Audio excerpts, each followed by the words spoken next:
Hello and welcome to Shootin' the Breeze. I'm WECT First Alert Chief Meteorologist Gannon, and I'm grateful to have your company for this episode 27, dropping in the 2025 holiday season. And appropriately, your trivia question gives a nod to Christmas weather. Wilmington's all-time record high temperature for Christmas Day is 80 degrees. And this feat occurred fairly recently in 2015. So here's the question. What remarkable weather conditions immediately followed this record? Did Wilmington A, set 2 more record highs before the end of the year? B, receive rain from an extremely rare winter subtropical storm on the 27th? C, suffer severe thunderstorms with 70-mile-per-hour wind gusts and even a tornado on the 29th? Or D, close 2015 with snow flurries on New Year's Eve? Dig into your memory bank, and I'll have your answer in just moments when we wrap up Shootin' the Breeze. Think of this Photographer's Corner segment as a mashup of earlier Shootin' the Breeze topics of photographing rainbows from episode 3 and forecasting advection fog from episode 22. Yes, we're talking fogbows. And here's a great shot of one from Lisa Smith at Fort Fisher. And another one from the same place from Elizabeth Sherrod. And this sweet fogbow photo came from Holden Beach, courtesy Jess Viox. Fogbows are functionally identical to rainbows. It's just that fog droplets are up to 100 times smaller than raindrops. So the refractive process isn't able to leverage that full separation of color from a fog bank for a fogbow as it can do from a shower or downpour for a rainbow. But fogbows are just like rainbows in that the observer must be between the sun and the moisture source. If you're hunting fogbows, an unusually balmy winter day is a great place to start looking, as warm air advection over a cold surface is a classic fog generator. And what cold Cape Fear surface is second to none? Our waterways, of course. A big reason why the majority of fogbow photos that come into the WECT newsroom come from our beaches, our piers, and sometimes over the water itself. Like this great shot from Melissa Snow. It's a delightfully eerie fogbow over the waters adjacent to Bald Head Island.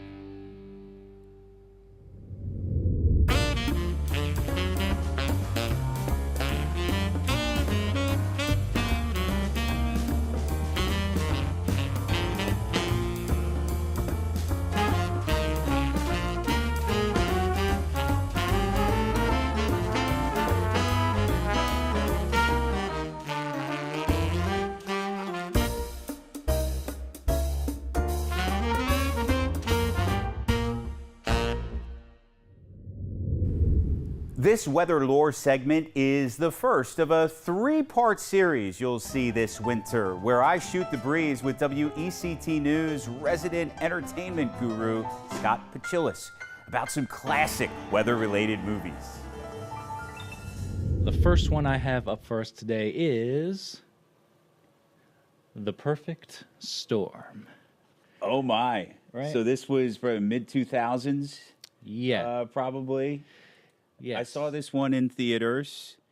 Yep. Right. And I was a meteorologist at the time. I was a young meteorologist in Greenville, North Carolina. All right. Yeah. So for those at home who may not be aware, The Perfect Storm, released on June 20th, 2000. The Perfect Storm tells the story of the Andrea Gale, a commercial shipping vessel that was lost at sea after being caught in what has since been referred to as the Perfect Storm of 1991. The film stars George Clooney, Mark Wahlberg, Diane Lane, William Fichtner, John C. Reilly, and is directed by Wolfgang Peterson, who coincidentally would later helm another open waters disaster movie, the 2006 remake of The Poseidon Adventure. Okay. So I was wrong about my timeline a little bit. Okay. I was thinking that this was like mid-2000s, but this was 2000. So I would have been in school for meteorology around this time. Okay. Okay.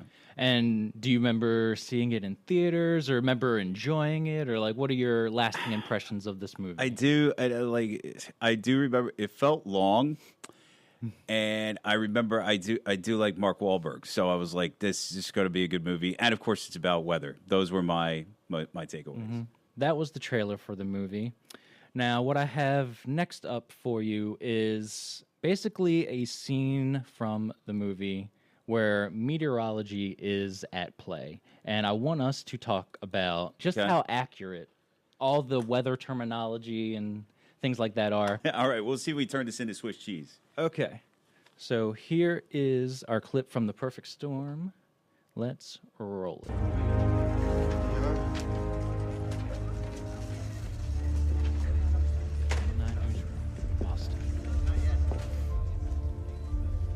What do you think, Star? Blue skies, scattered showers, same old, same old? I guess this is as good as mine. Or better. Watch it. Wow. This doesn't look good.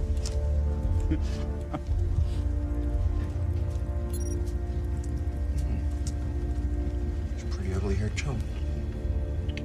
Pam? Tell Bernie I need 2 graphics, Bermuda and Sable Island. We got Hurricane Grace, moving north off the Atlantic seaboard. Huge. Getting massive. 2, this low, south of Sable Island, ready to explode. Look at this. 3, fresh cold front swooping down from Canada. But the darn thing's caught a ride on the jet stream and is motoring hell-bent towards the Atlantic. Cool. Wait, what if Hurricane Grace runs smack into it? Add to the scenario this baby off Sable Island, scrounging for energy. She'll start feeding off both the Canadian cold front and Hurricane Grace. You could be a meteorologist all your life and never see something like this. It would be a disaster of epic proportions. It would be the perfect storm. The Perfect Storm. All right, man. Don't you mean Perfect Storm? Yeah, where are the Boston accents this? Yeah, there was what is it today? Scattered showers? Showers. Yeah, I guess as good as mine. All right. So, okay, I need a Pam and I need a Bernie because I don't have that. So that was one thing. Pam, get me Bernie to get me 2 graphics. So like we're our own people. So that's one thing. So right off the bat, like year 2000, are these images even accurate to like, you know, the type of software that a meteorologist would be using at the time, do you think? Yeah. I think it's kind of neat how they large marks at weather producers, so that's could make sense. I'm kind of taken aback by a meteorologist coming in so cold to his job that day and not realizing that there's already a hurricane, like not just having sort of like the groundwork and the foundation, and then that satellite image is perfect. That's the good resolution on that. That's accurate. All of the information and the specifics that he gleans from that satellite image, that might be a little bit of a stretch. So he's kind of like, okay, this is a low pressure and it's deepening, and then there's this and that, but for the simplicity of a movie, even if they're going to go through A, B, C, D, E, down to the jet stream, all that, I think it works. I see where they're going with that. Okay. So I was going to say, when he lists out the 1, 2, and 3, Hurricane Grace off the Atlantic seaboard, a low off of Sable Island, ready to explode, fresh cold front swooping in from Canada, all that kind of makes sense. And if those things were to coalesce, you would get a perfect storm. You could get that, yeah. A lot of times, when we talk about cold fronts, deflecting hurricanes, so they don't always, in fact, very rarely do they come together in sort of like later on, Hurricane Sandy was the same kind of situation. So they happen every once in a blue moon. So to get all that from that one satellite, that was pretty cool. That was pretty nifty of him, and hopefully Bernie came through with the graphics. That's all I can say. Shout out to the Bernies of the world. That's right. Doing the work. And then that last line, like, you could be a meteorologist all your life and never see anything like this. Is that also true? Like, are these things, like, all of them happening at one time? Is that like a very rare thing to see? Yeah, I would say so. So that alludes to the generational nature of some of these. What basically the perfect storm was a hybrid. Cold core, warm core. And Sandy came along, in 2008? That would have been close to 20 years after the perfect storm. So, yeah, once in a generational kind of situations. Look for Scott and I to dig into Twister and Groundhog Day on the next episodes of Shootin' the Breeze. In the meantime, here's his top 5 weather-related movies for your consideration. After all, the holidays can be a great time to cozy up with a flick. So, how'd you do with this episode's trivia question?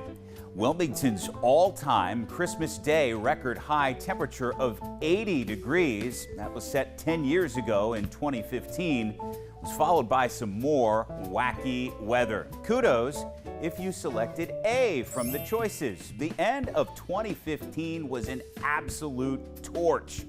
After the Christmas Day heat, the port city hit 79 on the 27th and 81 on the 30th, both records. That's it for this 27th episode of Shootin' the Breeze. Be sure to connect with me on these platforms. If you have a question about a topic you saw here on Shootin' the Breeze, if you have a suggestion for a Cape Fear or Carolina weather item you'd like to see covered in the future, or if you just want to say hello and what's the good word. And as always, WECT.com/anywhere is a great place to find more unique WECT OTT content. Hope I'll see you for the next episode of Shootin' the Breeze, and take care.